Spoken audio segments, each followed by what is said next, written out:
அன்பான பிள்ளைகளே, அன்பு வணக்கம். கடந்த வகுப்பில் அலகு 2 முதலாவது உப தேர்ச்சி மட்டம் அல்லது உப அலகு அல்லது 2.1 நாங்கள் படித்தோம். பயோகெமிஸ்ட்ரி, அந்த உயிர் ரசாயனம் தொடர்பாக முழுமையாக நாங்கள் நிறைவு செய்து ஆய்வு சாலையில் உயிர் ரசாயனங்களை எவ்வாறு இனம் காண்பது பற்றி நாங்கள் நிறைவு செய்திருக்கின்றோம். அதனுடன் தொடர்புடையதாக நாங்கள் வினாப்பத்திரத்தில் வினாக்களை தொடர்ந்து செய்வோம் என்று குறிப்பிட்டிருக்கிறேன். அந்த வகையில் திரையில் காட்டப்பட்டிருக்கின்ற ஸ்கிரீனில் வருகின்ற இந்த ஃபாஸ்ட் ட்ராக், அதாவது ஒரு துரித மீட்டலுக்கான வினாப்பத்திரம் உங்களுக்கு தொடர்ந்து திரையில் வரும். இந்த பயோகெமிஸ்ட்ரி சம்பந்தமான வினாக்களை நாங்கள் நிறைவு செய்வதற்காக நாங்கள் ஏற்கனவே முதலாவது கேள்வியின் A, B பகுதிகளை அலகு 1 செய்து முடித்திருக்கின்றோம். C பகுதி பேஜ் நம்பர் 4, அதே போல டி பகுதி பேஜ் நம்பர் 5, அதே போல இரண்டாவது கேள்வி நாங்கள் அது செய்வதற்கு பேஜ் நம்பர் 6, பேஜ் நம்பர் 7, அதுவரையும் நாங்கள் இன்று ஆரம்பத்திலே வினாக்களுக்கான விடைகள் அளிப்பதற்கான நுட்பங்களையும் அதுக்கான விடைகளையும் நாங்கள் பார்ப்போம்.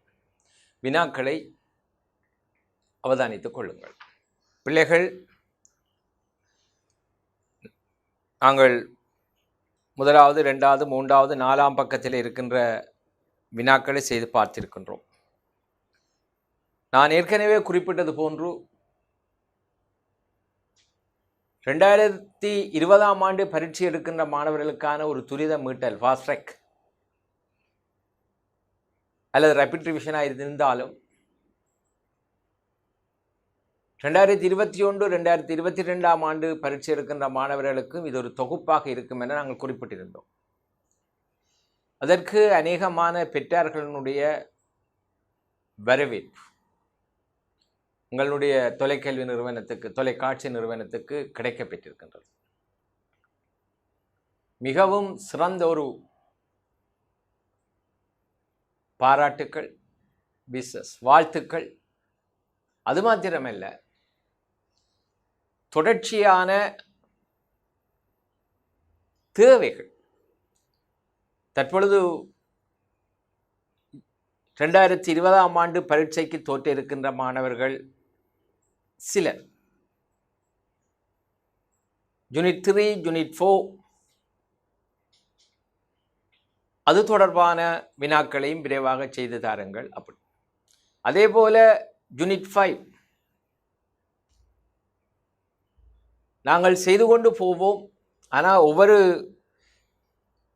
ரிவிஷன் உங்களுக்கு தெரியும், நான் போர்டில் அப்படியே சம்மரைஸ் பண்ணி காட்டுவேன். அதனுடன் தொடர்புடையதான வினாக்களை நாங்கள் செய்து முடித்த பின்னர் அடுத்த செக்ஷனுக்கு போவோம். இது முடியும் போது சில பிள்ளைகள், இப்போ 20 பேட்ச் பிள்ளைகள், நாங்கள் இது பல தடவை செய்த வினாக்கள், ஆனால் புதிதாக எங்களுக்கு கணக்க நிறைய தெரிகின்றது.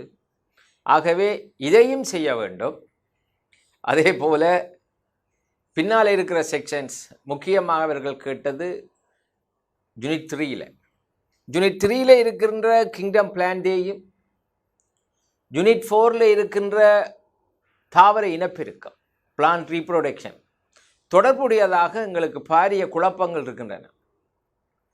அது தொடர்பாக சேரிடம் சொல்லி அது பற்றிய விவரணங்களை, விளக்கங்களை எங்களுக்கு தாருங்கள் என்று தொலைக்காட்சி நிறுவன பொறுப்பாளர்களுக்கு கேட்டிருக்கிறார். மிகவும் வரவேற்கத்தக்க ஒரு விடயம். அந்த வகையிலே இன்று சில வினாக்களை செய்த பின்னர்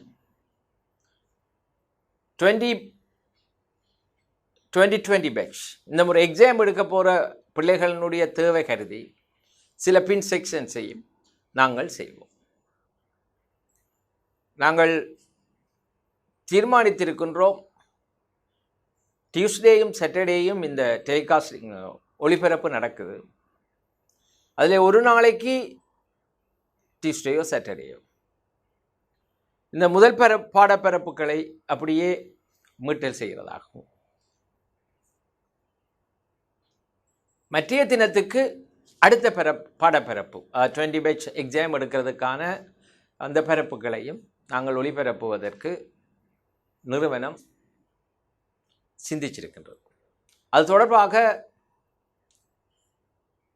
அதிகமான பெற்றார்கள் பிள்ளைகள் விவரணங்களை தொடர்ந்து நிறுவனத்துக்கு அறிவிக்க முடியும். நாங்கள் இப்பொழுது இங்கே திரையில் காட்டப்பட்டிருக்கின்ற 5வது பக்கத்தினுடைய 4வது கேள்விக்கு வருகின்றோம். இது பொதுவாக முன்பு ஒரு முதலாவது MCQ-ஆக ஃபைனல் எக்ஸாமில் வரும். காபோ பின்வரும் உயிரியல் மூலக்கூறுகளினது அமைப்புக்குரிய மூலகங்களை குறிப்பிடு. இதில் என்ன நாங்கள் சொல்ல வாரோம் என்றால், கார்போஹைட்ரேட்டுகளும் சில விலக்கான மூலகங்கள் இருக்கின்றன, புரதங்களிலும் இருக்கின்றன, லிப்பிட்டுகளும் இருக்கின்றன. ஆனால் அமைப்புக்குரிய மூலகங்கள் அல்லது ஆக்கக்கூறு மூலகங்கள் என்று சொன்னால் கார்போஹைட்ரேட்டுகளில் CHO, கார்பன் ஹைட்ரஜன் ஆக்சிஜன். அப்போ கார்போஹைட்ரேட்டுக்கு CHO, புரதம் CHONS, புரதம் CHONS, carbon hydrogen oxygen nitrogen sulphur. இந்த இடத்துல மீள பிள்ளைகளுக்கு ஒரு தகவலை சொல்கிறேன். இது ஏற்கனவே நாங்கள் ரிவைஸ் பண்ணின ஒரு விடயம்தான். அந்த காணொளி அல்லது அந்த வகுப்பு நேரத்தை கவனிக்காத பிள்ளைகளுக்கு இது ஒரு புது விடயமாக தெரியும். ஏற்கனவே அது பார்த்த பிள்ளைகளுக்கு மேலதிகமான விளக்கமாக இது தெரியும். ஆகவே 2 பகுதியினருக்கும் பொருத்தமாக இது அமையும். புரதம் அமைப்புக்குரிய மூலகம் CHONS தான். ஆனால் எல்லா புரதங்களும் CHON கொண்டிருக்கும், சல்ஃபரை கொண்டிருக்காத புரதம் உண்டு. உதாரணம் ஹீமோகுளோபின். அப்போ எல்லா புரதங்களும் CHON கொண்டிருக்கும், ஆனால் அமைப்புக்குரிய மூலகங்கள் CHONS, பெரும்பாலான புரதங்கள் CHONS கொண்டிருக்கும். இது காரணம் என்னன்னு சொன்னால், ஏறத்தாழ 20 அமினோ அமிலங்களில்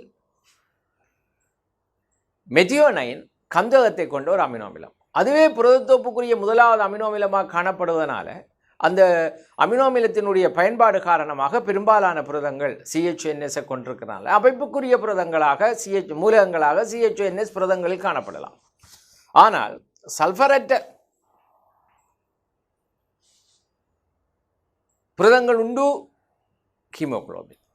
அதே நேரம் இந்த புரதங்களோட புரதமற்ற உலோக அயன் சேர்க்கைகள் இருக்கலாம் என்று நாங்கள் சொன்னோம். இரும்பு, செப்பு, நாகம். இந்த ஹீமோகுளோபினில் சல்ஃபர் இல்லை, ஆனால் இரும்பு இருக்கு.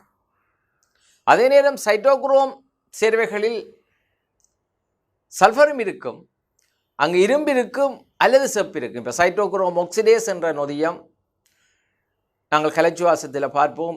இலத்திரன் இடமாற்றலில் இலத்திரன்களை கடத்துகின்ற அல்லது காவுகின்ற கொண்டு செல்லுகின்ற ஒரு நொதியம் சைட்டோக்ரோம் ஆக்சிடேஸ், அதில் செப்பு இருக்கும்.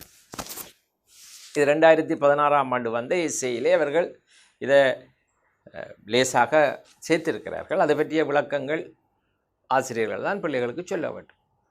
அடுத்த விடயம், அவை புரதங்கள் அமைப்புக்குரிய மூலகமாக இருந்தால் CHONS, அவை புரதத்துக்கு CHONS, லிப்பிட்டுக்கு லிப்பிட் CHO. ஏற்கனவே நான் சொல்லியிருக்கிறேன், லிப்பிட்டுக்குரிய அமைப்புக்குரிய மூலகம் CHO. பொஸ்போலிப்பிட்டுகள்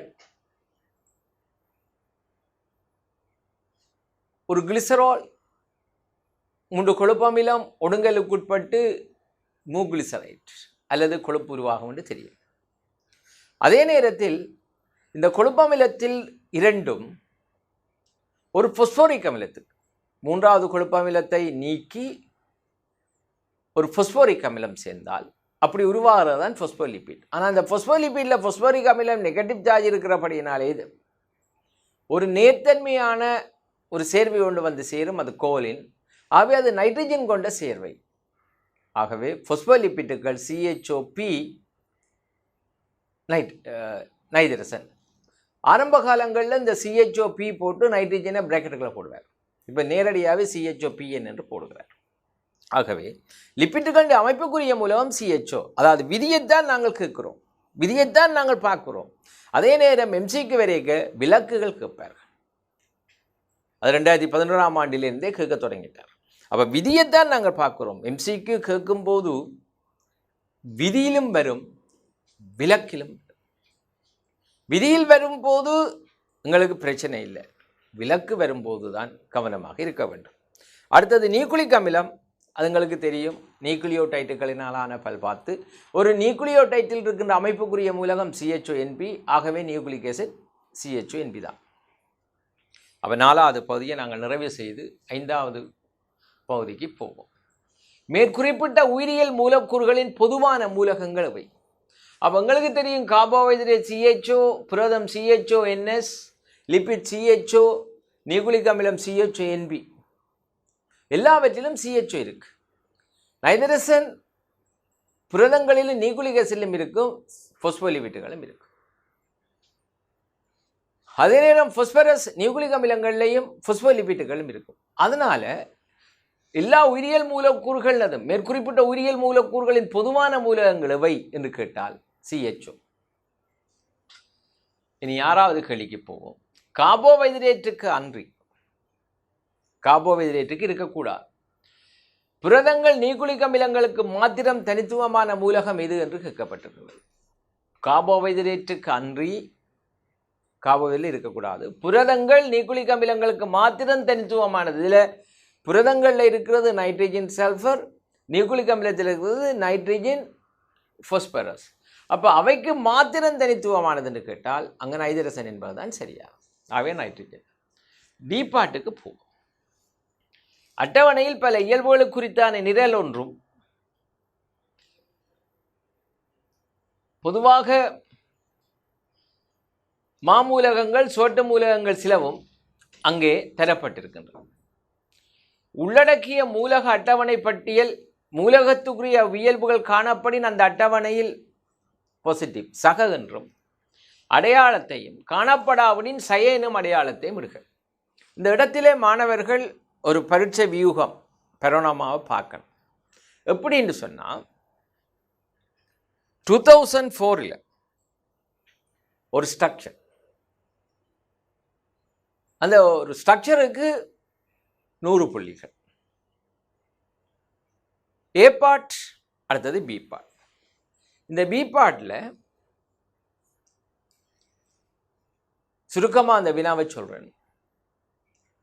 DNA, RNA, புரதம்,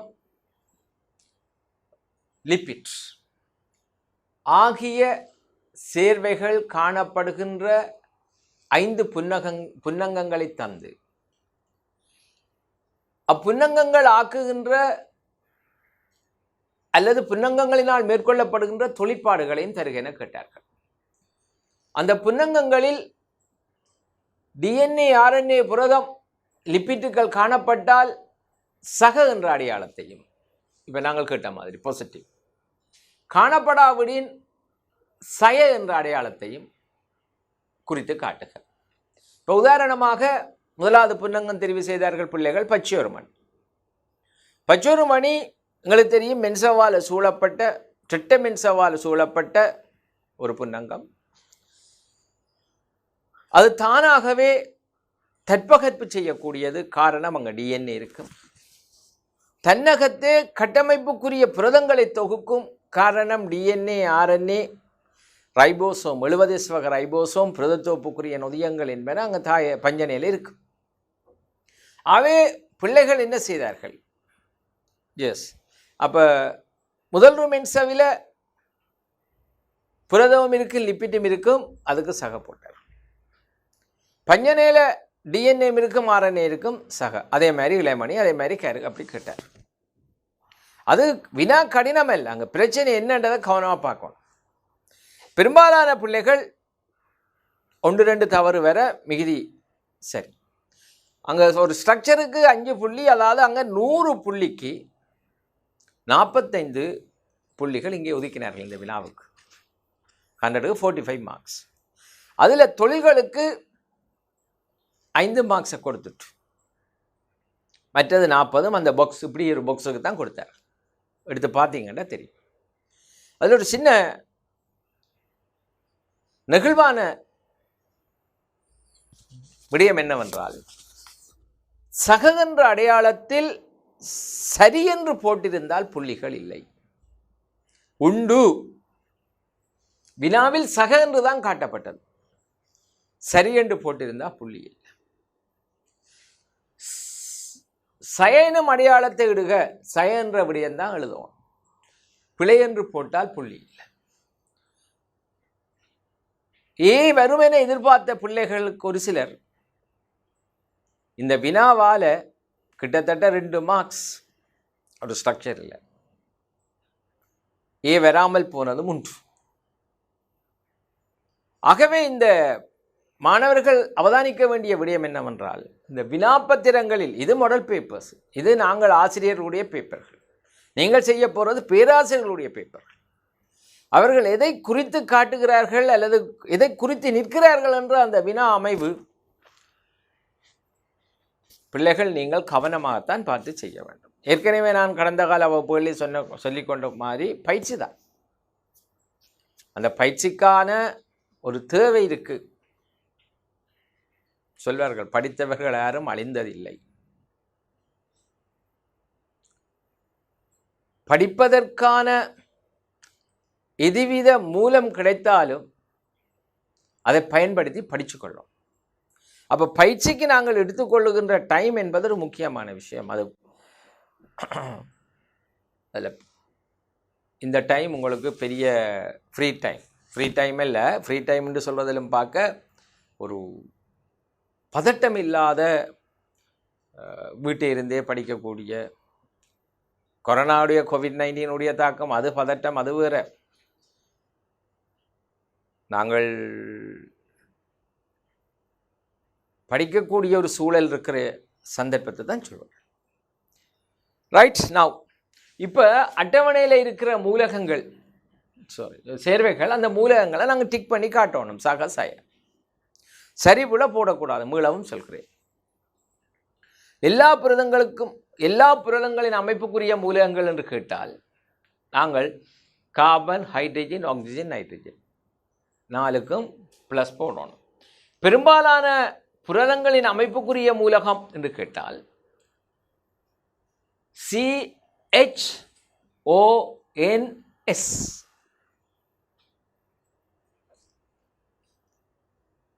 மூன்றாவது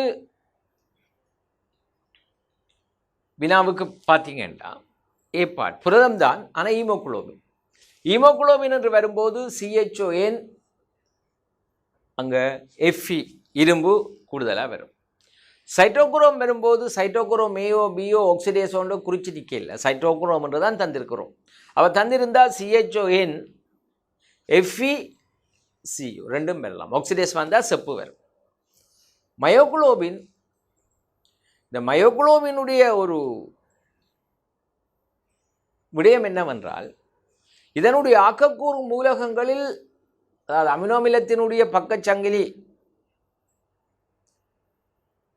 மெதியோனைன் சல்ஃபரை கொண்டிருக்கு. ஆனால் ஆக்கக்கூறு மூலகங்களாக சல்ஃபர் வராமல் அங்கே கந்தக பிணைப்புகள் உருவாகி அதாவது கந்தகத்தை ஆக்கக்கூறு மூலமாக கொடுப்பதில்லை. CHON.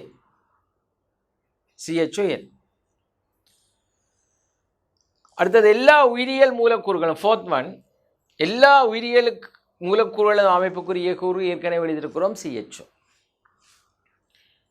5th one, பல்சக்கரேட்டுகளுக்கு அமைப்புக்குரிய மூலகம் என்று கேட்கிறோம். பல்சக்கரேட்டுகளுக்குரிய அமைப்புக்குரிய மூலகம் 5வது. பல்சக்கரேட்டுகளின் அமைப்புக்குரிய மூலகம், அப்போ பல்சக்கரேட்டுகள் கார்போஹைட்ரேட். இப்போ கார்போஹைட்ரேட் அமைப்புக்குரிய மூலகம் பொதுவாக CHO தான். அப்போ மாப்பொருள் அல்லது அமைலோஸ்ன்னா நாங்கள் CHOக்கு பாசிட்டிவ் சக அடையாளம் விடுவோம். கைட்டின்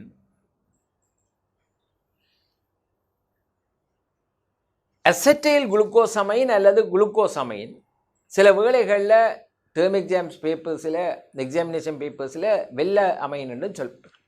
அமைன் என்ற சொல்லு வாரபடினால கட்டாய் நைட்ரஜன் இருக்கும்.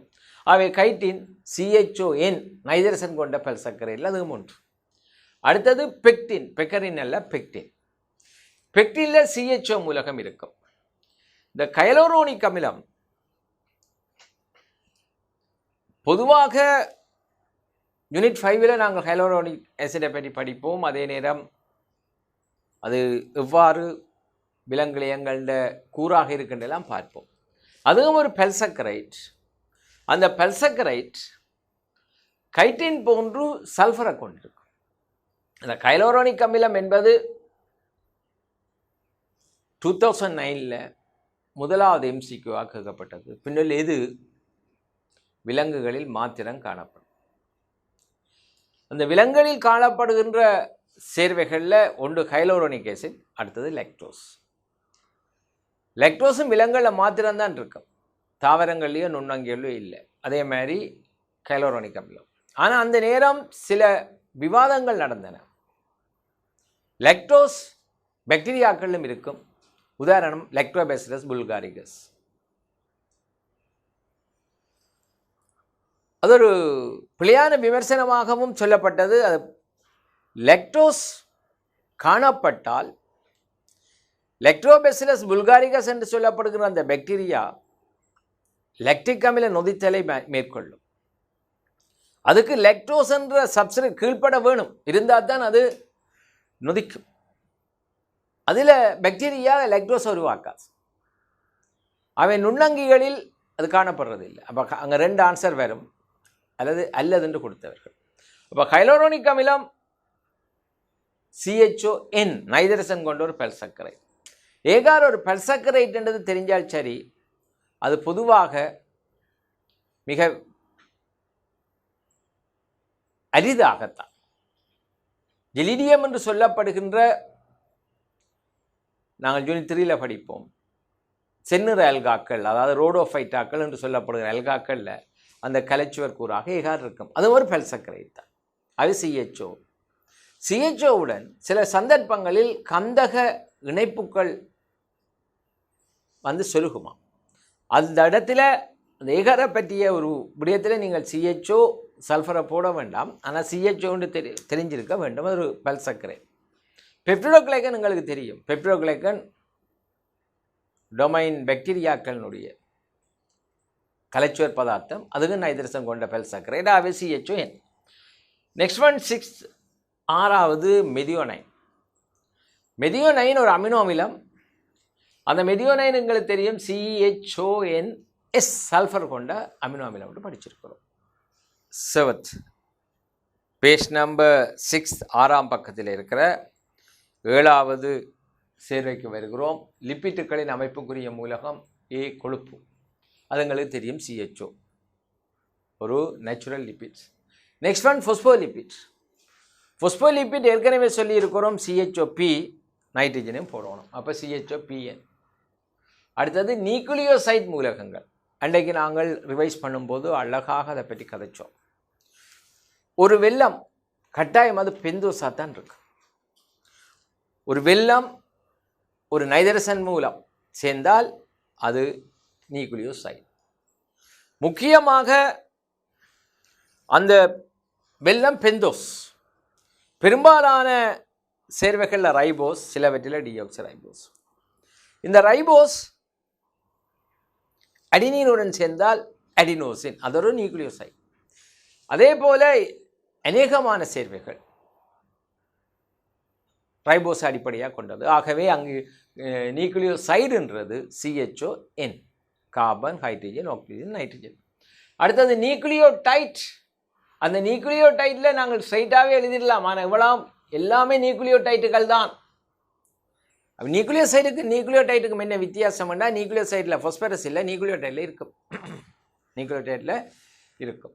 அப்போ ADP NAD + NADP + ADP ATP வரும்போது அந்த டி பார்ட் ஏடிபின்னு போட்டுக்கொள்ளுங்க. FAD NADP plus.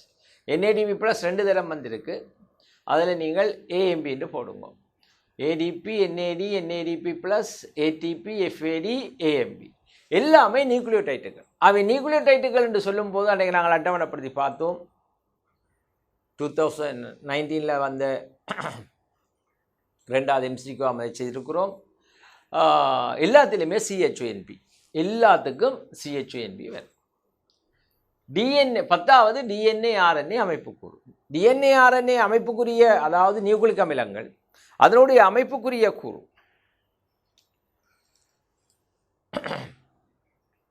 DNA RNA அமைப்புக்குரிய கூறாக CHONP. அடுத்தது DNA RNA தொகுப்பு குளோரோஃபில் தொகுப்புக்கு அவசியமானவை.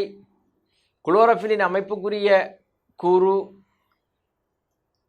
நொதியங்கள் மாத்திரம் ஏவி, நொதியங்கள் பெரும்பால் நொதியங்களில் ஏவி என்பது இந்த 12, 13, 14, 15 அலகு 4 அலகு 5க்கும் உரிய கொண்டு சேர்த்திருக்கிறேன். ஆகவே 2020ஆம் ஆண்டு மாணவர்கள் அதை நீங்கள் குறித்து கொள்ளலாம். 20, 21, 22 மாணவர்களுக்கு அது கொஞ்சம் கடினமாக இருக்கும். அதை தொடர்ந்து 16க்கு போவோம். அதை நாங்கள் விளங்கப்படுத்தித்தான் அதை மற்றதெல்லாம் நான் சம்மரைஸ் பண்ணியிருக்கிறேன். இது மாணவர்களுக்கு விளங்காமல் இருக்கும். அதனால் அதை விட்டு 16வதுக்கு போகிறோம். கரட்டீன் ஐதரோகார்பன் CH, சாந்தோஃபில் CHO, நைதரசன் அனுசேபம், இவை எல்லாமே தொடர்ந்து வருகின்ற எல்லாமே யூனிட் 4, 5க்குரியது. ஆகவே இந்த 10வது 11வதுல இருந்து தொடர்ந்து யூனிட் 4 நாங்கள் செய்துட்டு படிச்சுட்டு இந்த வினாவுக்கு நாங்கள் வருவோம். ஆகவே மாணவர்கள், இந்த உயிர் ரசாயன மூலகங்கள், அத்தியாவசிய மூலகங்கள் தொடர்பாக எவ்வாறு வினாக்கள் வரலாம் என்பதை நாங்கள் பாஸ் பேப்பர்ஸில் பார்த்துருக்கிறோம். ஆனால் அது ஒரு ஒழுங்குபடுத்துவதற்காக மெமரைஸ்ட், அதாவது ஒரு மனனம் செய்வதற்கான ஒரு வழிகாட்டலாக இதை பார்த்துருக்கிறோம். இனி நாங்கள் 2வது கேள்விக்கு வரப்போகின்றோம். பின்வரும் சேர்வைகளின் அடிப்படை அலகு தொழில் பரம்பல் என்பவற்றை குறிப்பிடுக. பேஜ் நம்பர் 6ல் செகண்ட் கொஸ்டினுக்கு வாரம் 2வது வினா, அதில் ஏ பார்ட். பின்வரும் சேர்வைகளின் அடிப்படை அலகு தொழில் பரம்பல் என்பவற்றை குறிப்பிடலாம். எல்லா உயிரியல் மூலக்கூறுகளிலேயும் பிரதானமான சேர்வைகளை அப்படியே எடுத்து அதனுடைய அடிப்படை அலகுகள் பல்சக்கரைட்டுண்டா ஒரு பார்த்து அந்த ஒரு சர்க்கரைட்டுகள், புரதங்களாக இருந்தால் அமினோ அமிலங்கள், அதே மாதிரி நியூக்ளிக் அமிலங்களாக இருந்தால் நியூக்ளியோடைட்டுகள், அது என்னென்ன ஒரு சர்க்கரைட்டுகள் என்று பார்த்து நாங்கள் போகிறோம். இப்போ எங்களுக்கு முக்கியமான விஷயம் என்னென்றால், இந்த சேர்வைகள் எதுக்குரியது அது நல்லா விளங்கணும். புரதமா, பல்சக்கரைட்டா, லிப்பிட்டா, நியூக்ளிக் ஆசிடா, அல்லது இவை 4ம் தவிர்ந்த வேறு சேதன சேர்வைகளா? முதல் அதை ஒருக்கா பார்த்துட்டு வருவோம். அமைலோஸ் ஒரு பல்சக்கரைட். அவை அடிப்படை அலகு அமைலோஸினுடையது ஒரு சர்க்கரைட். அப்போ அமைலோஸ் பிரதான தொழில் சேமிப்பு, பிரதான, அதாவது மாப்பொருள் தான் 2 மூலக்கூறு பல்சக்கரைட்டுகளை கொண்டு பார்த்துருக்கிறோம். ஒன்று அமைலோசு, அடுத்தது அமைலோபெக்டின். மாப்பொருளை விழிப்பதற்காக, மாப்பொருளை விழித்து வினாவாக அமைக்கும் போது இந்த அமைலோஸ் என்ற சொல்ல பாவிப்பார். அப்படி அமைலோசு அடிப்படை அலகு குளுக்கோஸ் தொழில் சேமிப்பு பரம்பல். எங்கே மாப்பொருள் இருக்கோ அங்கே தான் அமைலோஸ் இருக்கும். தாவரங்களிலும் குளோரோஃபைட்டாக்களில் தான் அது சேமிப்பாக இருக்கும். குளோரோஃபைட்டாண்டா பச்சை அல்காக்கள். இந்த இடங்களில் கொஞ்சம் கவனமாக பார்க்கணும் பிள்ளைகள். இந்த அலகு ரீதியான பாடத்திட்ட உருவாக்கப்படும் போது சில பாடப்பிறப்புகள் சில பேராசிரியர்களுக்கு, வேறு சில பாடப்பிறப்பு வேறு சில பேராசிரியர்களுக்கு என ஒதுக்கப்பட்டு கொடுக்கப்பட்டிருக்கும். பிறகு துவக்கப்படும் போது சில வேளைகளில் இதில் அவை அடையாளப்படுத்தப்படாமல், அதை பற்றி கவனம் இல்லாமல் அப்படியே ரெசோர்ஸில் வளநூலில் வந்துடும். சில டைப்பிங், அதாவது கணினி அச்சு செய்கிற பிழைகள் கூட மாணவர்களுக்கு பிரச்சனையாகத்தான் இருக்கும். அதில் யூனிட் 3ல் அல்கா என்ற சொல்லு எங்கேயுமே அவர்கள் பாவிக்க முயற்சிக்கவில்லை. அது காரணம் புரோட்டிஸ்டாக்களின் உதாரணங்களைத்தான், அதுக்காகத்தான் பிள்ளைகள் யூனிட் 3 கேட்டிருக்கிறார்கள். புரோட்டிஸ்டா என்ற சொல்ல பாவித்து அதில் புரோட்டோசோவா என்று சொல்லப்படுகின்ற தனிக்கல அங்கிகளும் இருக்கின்றன. அல்காக்கள் என்று சொல்லப்படுகின்ற தனிக்கல பல்கல அங்கிகளும் இருக்கின்றன. இந்த அல்காக்களிலும் புரோட்டிஸ்டாக்களிலும் உள்ளடங்காமல் ஜூக்ளினா என்று சொல்லப்படுகிற ஒரு உயிரியும் அதுக்கு எங்களுடைய சிலபஸில் சேர்க்கப்பட்டிருக்கு. அதன் காரணமாக அல்காக்கள் புரோட்டோசோவாக்கள் என்ற ஒரு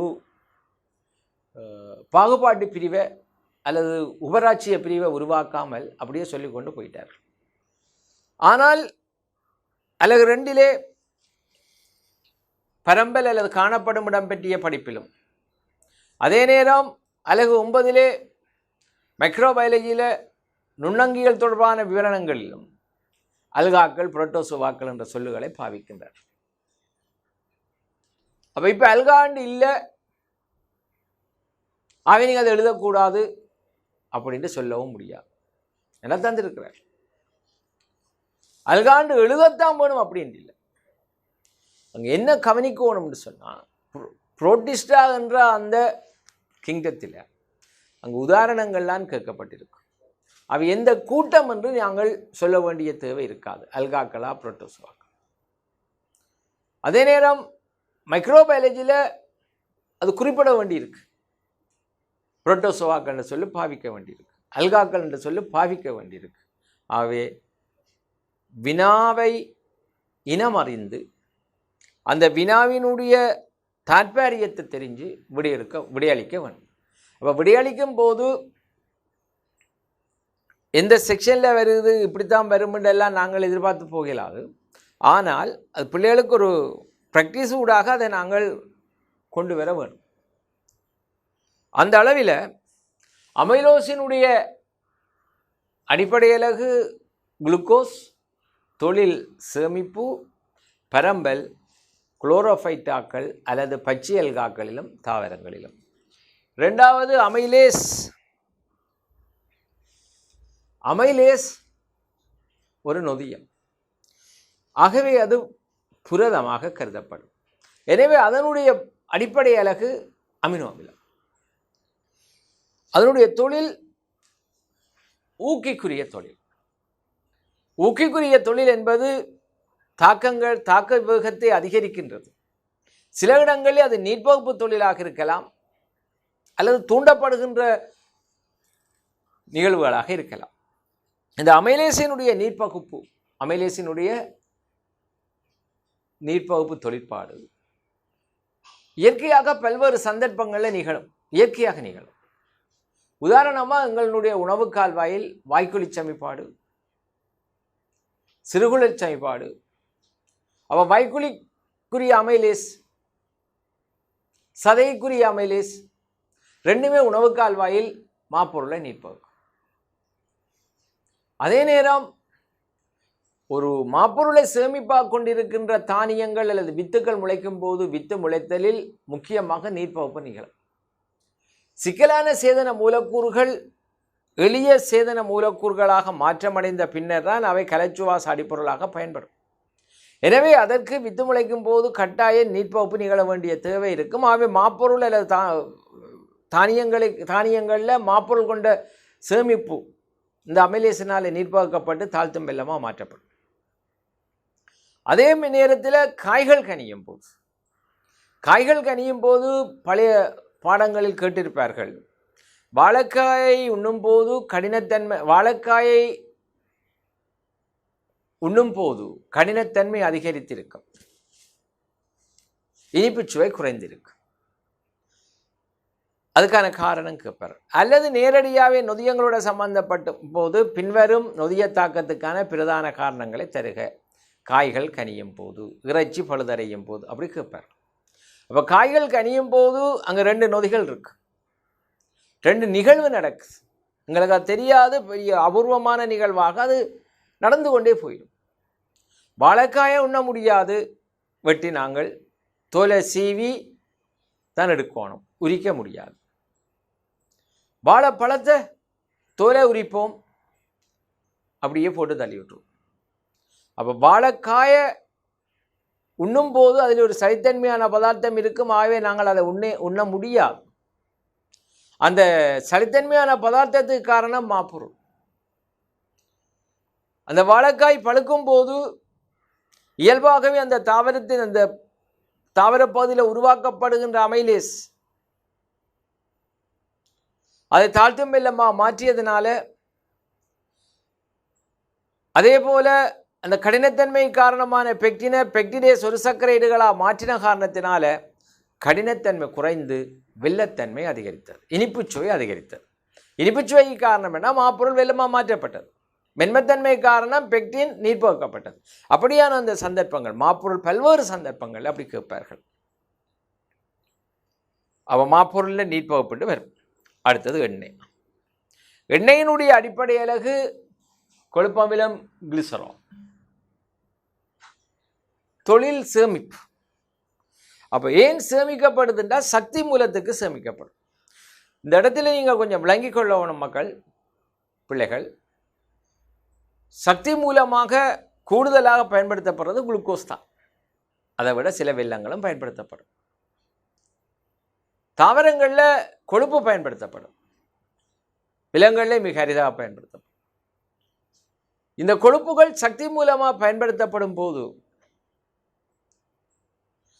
சமநிலையான ஒரு கார்போஹைட்ரேட் ஒரு வெள்ள கீழ்ப்படையும் கொழுப்பு கீழ்ப்படையும் சுவாசத்துக்கு பயன்படுத்தப்பட்டால் கொழுப்பில் ஏறத்தாழ 2 மடங்கு சக்தி உயர்வாக வரும் என்று நாங்களுக்கு தெரியும். ஆகவே சேமிப்பு சக்தி மூலம் கொழுப்பினுடைய தொழில். கொழுப்பு எங்கே இருக்கு? தாவரங்களாக இருந்தால் வித்துக்களில் இருக்கும், முக்கியமாக ஆமணக்கு ரிசினஸ், அதே போல தென்னை, அந்த எண்ணெய் எடுக்கின்ற வித்துக்கள் எல்லாம் எண்ணெய் இருக்கு.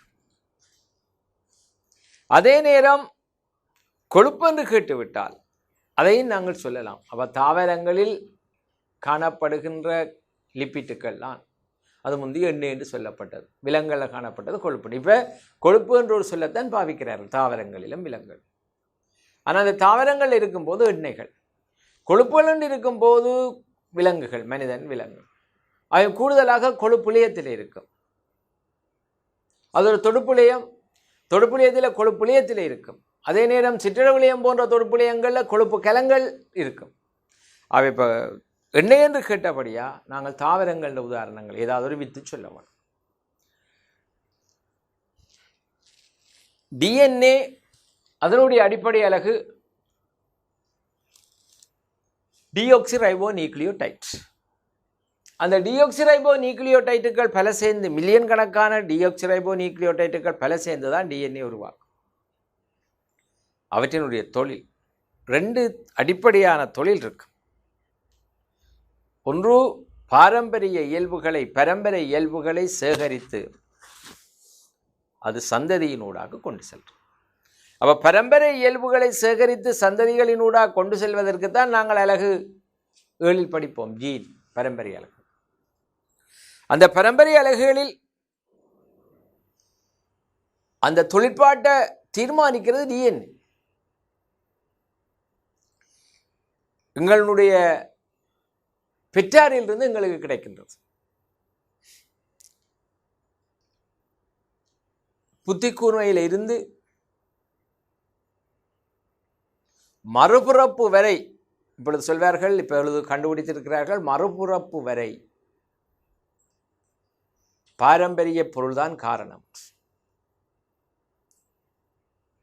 அடுத்தடுத்த சந்ததிகளுக்கு கொண்டு செல்வதற்காக நைதரசன் மூலங்களில் அல்லது அவற்றினுடைய தொடரிகளில் பாரம்பரிய இயல்புகள் சேகரிக்கப்பட்டு அடுத்த சந்ததிகளுக்கு புணரிகள், அதாவது நிறமூர்த்தம் என்ற அந்த டிஎன்ஏ அமைப்பின் ஊடாக கொண்டு செல்லப்படுகின்றன. 2வது, அந்த பாரம்பரிய இயல்புகளை கடத்துறதுக்கு முக்கியமான ஒரு தொழிற்பாடு புரதத்தோப்பு. அந்த அலகுகளில் படிப்போம். அந்த புரதத்தோப்பை ஆரம்பித்து வைக்கிற அந்த தீர்மானத்தை கொடுக்கிறதே டிஎன்ஏ தான். அப்போ பாரம்பரிய இயல்புகளை சேகரித்தல், கடத்தல், அடுத்த தொழில் புரதத்தோப்பு. தற்பொழுது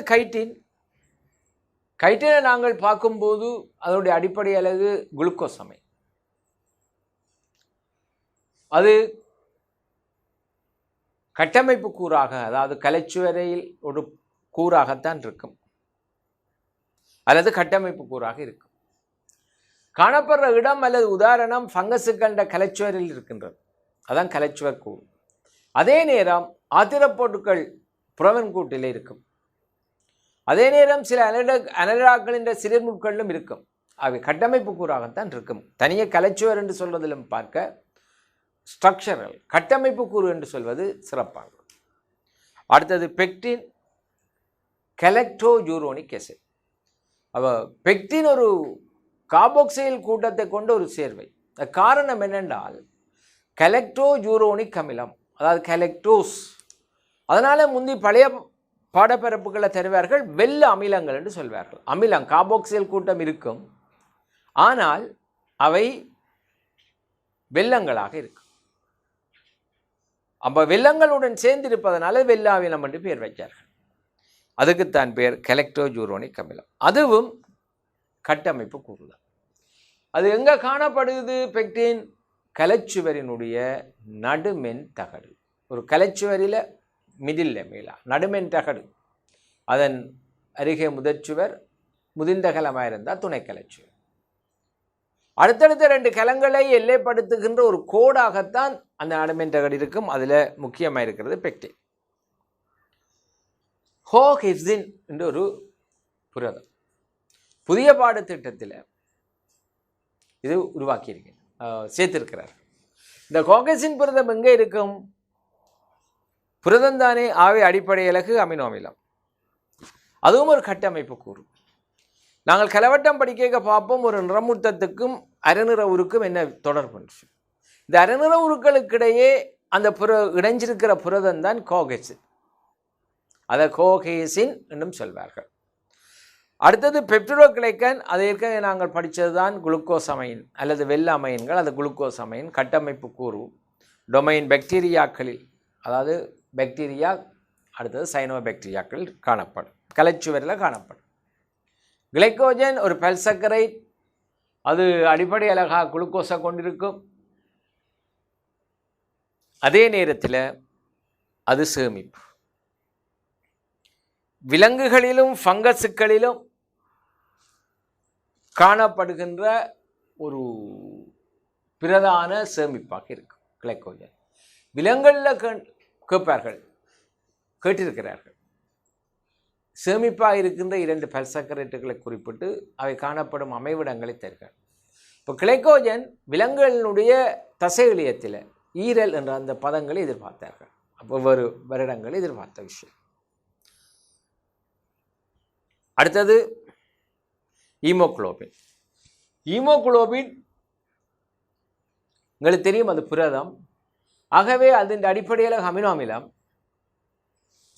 ஈமோகுளோபின் எங்கே காணப்படுகிறது? ஈமோகுளோபின் பொதுவாக குருதி என்று சொல்லலாம், ஆனாலும் நாங்கள் செங்குளிய கலங்கள் என்று சொல்லுவோம். இந்த இடத்திலும் பிள்ளைகள் ஒரு விடயத்தை எதிர்பார்க்க வேண்டும். செங்குளியம் என்று அல்ல செங்குருதி துணிக்கு என்று சொல்லலாம். குளியம் என்பது கலம். குளியம் என்பது கலம்.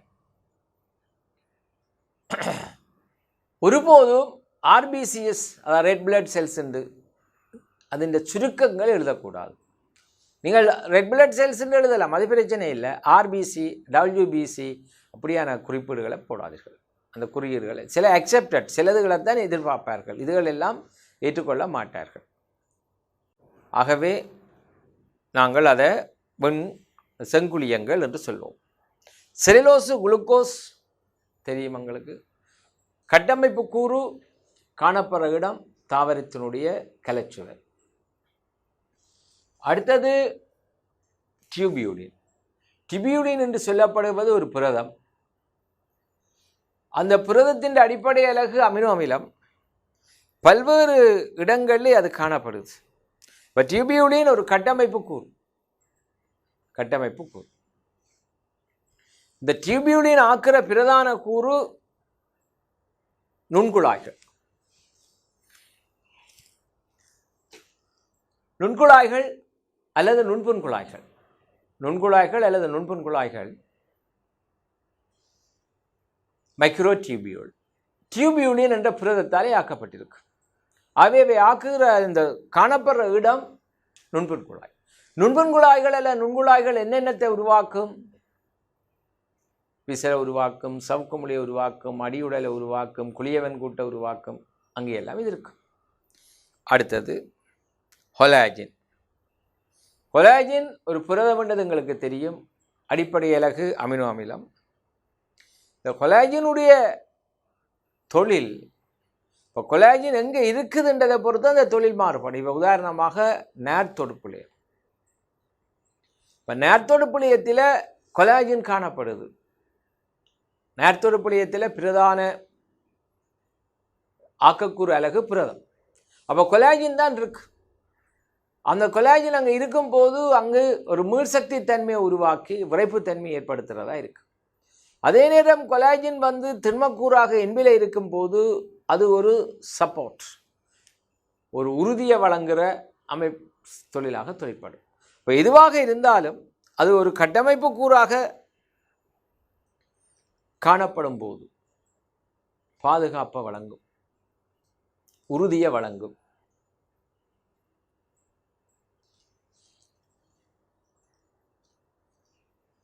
காணப்படுற பிரதான இடம் நேர்த்தொடுப்புளியம். காணப்படுகின்ற பிரதான இடம் நேர்த்தொடுப்புளியம். இன்சுலின் அடிப்படை அலகு அமினோ அமிலம். அது ஒரு அமினோ அமிலம் அடிப்படை அலகு. இன்சுலின் ஒரு ஓமோன், ஆனால் புரதமாகிய ஓமோன். ஆகவே அது என்ன செய்யும் என்றால் குருதியில் வெள்ளமட்ட சீராக்கல்ல பங்களிப்பு செய்யும். அதே போல் மயோகுளோபின், அது அடிப்படை அலகு அமினோ அமிலம். அதனுடைய தொழில் ஆரம்பத்தில் பிள்ளைகள் புது சிலபஸை உருவாக்கும் போது ஆரம்பத்திலேயே ஹீமோகுளோபின் மயோகுளோபின் சுவாச வாயுக்களை கடத்தல் என்று சொல்லி பாவிச்சிருக்கார். பிறகு ரிவிசிட் பண்ணும்போது மயோகுளோபின் தசை இழையங்களில் ஒட்சிசன் சேமிக்கிற என்று சொல்ல பாவிச்சிருக்கார்கள். அதுதான் சரி. ஆகவே தசை இழைய கலங்களில் காணப்படும் அல்லது வெண்குட்டு தசையில் காணப்படும். அடுத்தது டெஸ்டோஸ்டெரான். டெஸ்டோஸ்டெரான் ஒரு ஸ்டெராய்ட்ஸ் வகைக்குரிய லிப்பிட். அது ஒரு சிக்கலான கார்பன் கொண்ட சங்கிலி தான் அதனுடைய அடிப்படை அலகாக இருக்கும். அதாவது ஒரு கொழுப்பமிலங்கள் பல சேருகின்ற ஒரு வித்தியாசமான சேர்வை. அதே நேரம் அது ஒரு இனப்பெருக்க ஹோமோன். டெஸ்டோஸ்டெரான் ஆண் இனப்பெருக்க தொகுதியில் காணப்படும். ஆர்என்ஏ அடிப்படையில் ரைபோ நியூக்ளியோடைட். അതിൻ്റെ பிரதான தொழில், அது 3 ஆர்என்ஏயும் டிஎன்ஏலிருந்து செய்தியை காவுகின்ற அமினோ அமிலங்களை ஒழுங்குபடுத்துகின்ற ரைபோசோமில் புரத தொகுப்புக்கான ஸ்தானத்தை வழங்குகின்ற 3 வகையான ஆர்என்ஏக்களும் ஒன்று சேர்ந்து புரத தொகுப்பை தான் நிகழ்த்தும். Next one sucrose. இது 2 அடிப்படையில் தாழ்த்தா இருசர்க்கரை என்று சொல்லியிருக்கிறோம். Glucose, fructose. தாழ்த்தா இருசர்க்கரை. இந்த தாழ்த்தா இருசர்க்கரை சேமிப்பு பிரதானமாக எங்கே இருக்கும் என்று சொன்னால் கரிமீனுடைய தண்டியில் இருக்கும். முன்பு கடந்த கால பரீட்சை வினாக்களில் பார்க்கும்போது பீட் வேர்கள் என்று இருக்கு, அல்லது பீட் கிழங்கு என்று இருக்கு. பீட்டினுடைய ரூட், அதான் பீட்ரூட். அப்போ பீட்ரூட்டில் இருக்கும்னு சொல்வார்கள். ஆனால் இப்பொழுது சொல்கிறது கரிம்பினுடைய தண்டு. அடுத்தது ஃபொஸ்போலிபிட். பிள்ளைகளுக்கு தெரியும், ஃபொஸ்போலிபிட்டில் கட்டாயம் 2 கொழுப்பமிலம், ஒரு கிளிசரால், ஒரு ஃபொஸ்போரிக் அமிலம், மேலதிகமாக கோலின், நைதரசன் கொண்ட சரி. இவ்வளவு அடிப்படையில் இது ஒரு கட்டமைப்பு கூறு. பிரதானமாக காணப்படுறது செல் மேம்ப்ரேன், அதாவது முதலுறு மென்சவில காணப்படும். அடுத்தது அரைச்செல்லோசு. அரைச்செல்லோஸின் அடிப்படை அலகு பெந்தோஸ். கட்டமைப்பு கூறு. இது கூடுதலாக தாவரங்களில் காணப்படுகின்ற ஒரு அமைப்பு. அடுத்தது அல்புமின். அல்புமின் ஒரு புரதம், அது அமினோ அமிலம், அடிப்படை அலகு. அல்புமினில் 2 வகையாக இருக்கு. ஒன்று முட்டை அல்புமின் என்று சொல்வார்கள், ஓவல்புமின் என்று சொல்லுவோம். ரெண்டாவது நீர்ப்பாய் அல்புமின் என்று சொல்வோம். நீர்ப்பாய் அல்புமின் என்று சொன்னால் செரம் அல்புமின் என்று சொல்வார். இந்த முட்டை அல்புமின் முட்டையினுடைய வெண்கருவில் இருக்கும், ஆகவே அது சேமிப்பாக இருக்கு. நீர்ப்பாய் அல்புமின் குருதி திரவ விடயம், அதாவது பிளட் பிளாஸ்மா. பிளட் பிளாஸ்மாவில் இருக்கிறது. அது என்ன செய்யும் என்று சொன்னால் ஒரு வகையான கொழுப்பமிலங்களை கொண்டு கடத்துகின்ற தொழிலை செய்யும். அது எந்த அல்புமின்ன்றதை பார்த்து தான் நாங்கள் விட சொல்லணும். இது பொதுவாக நாங்கள் அல்புமின் அமினோ அமிலம் சேமிப்பாக இருந்தால் முட்டையில், கடத்தலாக இருந்தால் அது நீர்ப்பாய் அல்புமினாக இருந்தால் கடத்தல் குருதியில். இவ்வளவும் பொதுவாக ஒரு கார்போஹைட்ரேட்டுகள், லிப்பிட்டுகள், புரதங்கள் தொடர்பாக நாங்கள் பார்த்த விடயம். Right, page number 7 part B, 2வது கேள்வியினுடைய பி பகுதி போகிறோம். பின்வரும் தொழிற்பாட்டுக்குரிய அல்லது கட்டமைப்புக்குரிய புரத உதாரணங்களை திரட்டும். தசைச்சுருக்கம் என்ற தொழிற்பாட்டில் பங்களிப்பு செய்கிற புரதம் ஆக்டின், மயோசின் 2 புரதம் பெறும், அல்லது கமா போடலாம். சேமிப்பு பிரதானமாக 2 புரதம் நாங்கள் சொன்னோம், முட்டையிலே அல்புமின், பாலில் கேசின், ஆகவே அல்புமின் கேசின். இலத்திர இடமாற்றல், எலக்ட்ரான் டிரான்ஸ்பர், இலத்திர இடமாற்றல் இருக்கிற பிரதான புரதம் சைட்டோக்ரோம், இலத்திரங்களை கொண்டு செல்றது. அது பச்சோறுமணியினுடைய தைலகோயிட் மென்சவில ஒளித்தோதிக்கிடையிலும் இருக்கும். இளமணியினுடைய உச்சி பகுதியில் இலத்திரங்களை கொண்டு செல்லுகின்ற ஒரு புரதக்கூறாகவும் இருக்கு. வெள்ளமட்ட சீராக்கம், வெள்ளமட்ட சீராக்கத்தில் இன்சுலின், குளுக்கோகோன் என்ற 2 ஹோமோன்கள், அவை புரதங்கள் பங்களிப்பு செய்யும். சுவாச வாயுக்களை கடத்தல், அதில் முக்கியம் சுவாச வாயுக்களை கடத்துறது ஹீமோகுளோபின். பெருமளவு ஆக்சிஜனையும் குறைந்த அளவில் CO2வையும் கடத்திக்கொள்ளும். ஒளித்தொகுப்பில் CO2 பதித்தல், இந்த CO2 பதித்தலில் முக்கியமாக பங்களிப்பு செய்கிறது கார்பாக்சிலேஸ். ஆனால் அந்த கார்பாக்சிலேஸ் சில இடங்களில் ரிபிஸ்கோ என்று சொல்லப்படுது. அப்போ ரிபிஸ்கோவா வரைக்கும் அங்கே என்ன நடக்கும்னா ஆக்சினேஷன் வரும். அதனால் கார்பாக்சிலேஸ் தான் பிரதானமானது. ஆனால் ஆக்சினேஷன் என்ன செய்யும்னா O2வை பதிக்கும். ஆகவே நீங்கள் கார்பாக்சிலேஸ் என்று சொல்லத்தான் பாவிக்கும். வாய்க்குழியில் மாப்பொருள் நீர்ப்பகுப்பு, மாப்பொருளை நீர்ப்பகுக்கிறதுக்கான நொதியம் அமைலிஸ். நெக்ஸ்ட், ஆமணக்கு வித்து முளைத்தலின் போது ஆமணக்கில் இருக்கிற சேமிப்புணவை எளிய மூலக்கூறுகளாக மாற்றுறது லிப்பேஸ். ஏன் ஆமணக்கில் இருக்கிறது லிப்பிட். வாழைக்காய் பழுத்தலின் போது அப்போது பார்த்தோம், ஏற்கனவே நாங்கள் பார்த்துருக்கிறோம். மாப்பொருளை வாழைக்காய் பழுக்கும் போது மாப்பொருளை அமைலேசும் அங்கிருக்கின்ற பெக்டினை பெக்டிடேசன் நீர்ப்பகுக்கும்.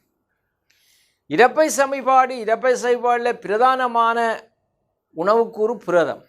அந்த புரதத்தை நீர்ப்பகுப்புறதுக்கான நொதியம் அதுவும் ஒரு புரதம் தான். அது தொழிற்படக்கூடிய பெப்சினாக அல்லது தொழிற்பட முடியாத முன்னோடியான பெப்சினோஜனாக இருக்கும். வெண்ணார்களில் கூறு, அது உங்களுக்கு ஏற்கனவே கேள்விப்பட்டிருக்கிறோம், புரதம் கொலாஜின். கொலாஜின் தான் விலங்கு மனிதனில் ஆகக்கூடிய அளவு காணப்படுகிற புரதம். தாவரங்களில் ஆகக்கூடிய அளவு காணப்படுவது செல்லுலோஸு, சேதன சேர்வைகளில். கவனமாக பார்க்கணும், ஆகக்கூடிய அளவு இருக்கிறது நீர், ஆர்கானிக் கம்பவுண்ட். சேதன சேர்வைகளில் இருக்கிறது இங்கே கொலாஜின் விலங்குகளில், அங்கே செல்லுலோஸு தாவரங்களில். கசிலியத்தினுடைய தாயத்தில் கொந்தரின், அது சில இடங்களில் கொந்தரின் சல்ஃபேட் என்று கூட விழிப்பார்கள், கொந்தரின் என்று சொல்லப்படுகிற புரதம். தொண்டைக்கரப்பன் நோய்க்குரிய நச்சு டிப்திரியா, அதாவது டிப்திரியன் என்று சொல்லப்படுகின்ற ஒரு புரதம் தான் அதில் இருக்குது. ஆகவே தொடர்ந்து நாங்கள் உயிர் ரசாயனம் சம்பந்தமான கேள்விகளை நாங்கள் பார்த்திருக்கிறோம். மாணவர்கள் பெரும்பாலான விடயங்களை அதில் பார்த்து எழுதக்கூடிய நேரமும் தந்திருக்கிறேன். அன்றைக்கும் நான் சொன்னேன், இன்றும் அதைத்தான் சொல்கிறேன். நாங்கள் இந்த தொலைக்காட்சி கற்றல் இது ஒரு பொழுதுபோக்கு நிகழ்ச்சி அல்ல. தொலைக்காட்சியில் பொழுதுபோக்கு நிகழ்ச்சிகள் இருக்கின்றன. அவற்றை நாங்கள் எங்களுடைய மன அமைதிக்கும் அல்லது ஒரு சந்தோஷத்துக்கும் நாங்கள் பார்த்துக்கொள்கிற விடயம். இது சீரியஸ்னஸ், இது படிக்கிற விடயம். அவை பிள்ளை பாவிக்கின்ற ஒவ்வொரு மணித்தியாலமும் அல்லது 50 மினிட்ஸ் அது பரீட்சைக்குரிய பாடப்பிறப்புகள் தான். ஒரு வகுப்பறையிலிருந்து நீங்கள் எவ்வளவுக்கு அதை கன்சன்ட்ரேட் பண்ணிடுறீங்களோ அதே விடயத்தை இங்கேயும் நாங்கள் பின்பற்ற வேண்டும். அது பிள்ளைகள் வித்தியாசப்படும். சில பிள்ளைகள் அப்படியே பார்த்து கொண்டே இருக்குங்கள், அப்படியே திருப்பி சொல்வார், ஆனால் நீண்ட காலத்தில் மறந்துடுவார். சில பிள்ளைகள் எழுதுவார்கள், எழுதி படிப்பார்கள், மீள படிப்பார்கள், அப்படியே நீண்ட காலத்துக்கு இருந்து கொண்டிருக்கும். உங்களுக்குத்தான் தெரியும் நான் எப்படி படித்தால் பரீட்சைக்கு இலகுவாக நாம் விடியளிக்க முடியும் என்பது உங்களுக்குத்தான் தெரியும். எந்த ஒரு ஆசிரியனுக்கும் தெரியாது, பெற்றாருக்கும் தெரியாது. சில பிள்ளைகள் சொல்வார்கள், நாங்கள் அதிகாலையில் 3 மணிக்கு எழுந்து படித்துட்டு நாங்கள் 6 மணிக்கெல்லாம் நித்திரை ஆயிடுவோம். சில பிள்ளைகள் சொல்வார்கள், இல்லை எனக்கு ஏர்லி மார்னிங் ஸ்டடீஸ் கஷ்டம், நான் மிட் நைட் வரை, அதாவது 12 தாண்டி 1 மணி வரையும் நான் படிப்பேன் என்று சொல்வார்கள். அது ஒவ்வொரு பிள்ளைக்கும் உரிய படிப்பு காலம். இரவில் படிக்கிற பிள்ளை காலமே எழும்பி நான் 3 மணிக்கு படிக்க போகிறேன்டா அது மேசையில் நித்திரி ஆகிடும். காலமாக 3 மணிக்கு எழும்புகிற பிள்ளை இரவு 12-1 மணி வரையும் தாண்டி படிக்கணும்னா அதுவும் களைச்சு போவா. 2 விடயத்தை செய்யக்கூடாது பிள்ளைகள்.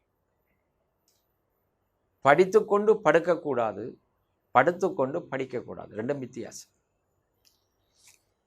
சில பிள்ளைகள் அப்படியே படித்து படுத்துங்க, சிலர் படுத்துக்கொண்டு படிக்குங்க. 2மே நாங்கள் அப்படி செய்கிற படித்துக்கொண்டு படுக்கிறதும் படுத்துக்கொண்டு படிக்கிறதும் 5 ஹவர்ஸ் 3 ஹவர்ஸ் படிக்கிற விஷயத்தை ஒரு ஸ்டாண்டிங் பாயிண்ட், ஒரு மேசையில் நீங்கள் ஒரு கதிரையில் மேசையில் புக்கை வச்சு இல்லை கதிரையிலேருந்து படித்து நிமிர்ந்து நின்று படிக்கிற 1 ஹவர் காணும் அவ்வளோத்தையும் படிக்கிறது. இது இத்தனை வருட காலமாக என்னுடைய அனுபவத்தில் பிள்ளைகள்கிட்ட இருந்து பெற்றது தான்.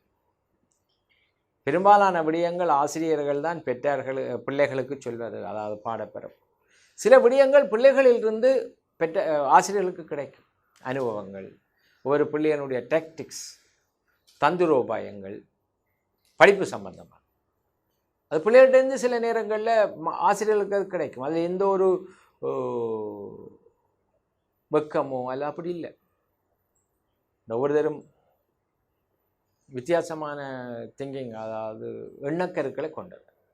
தொடர்ந்து அடுத்த பாடப்பிறப்பு போவோம்.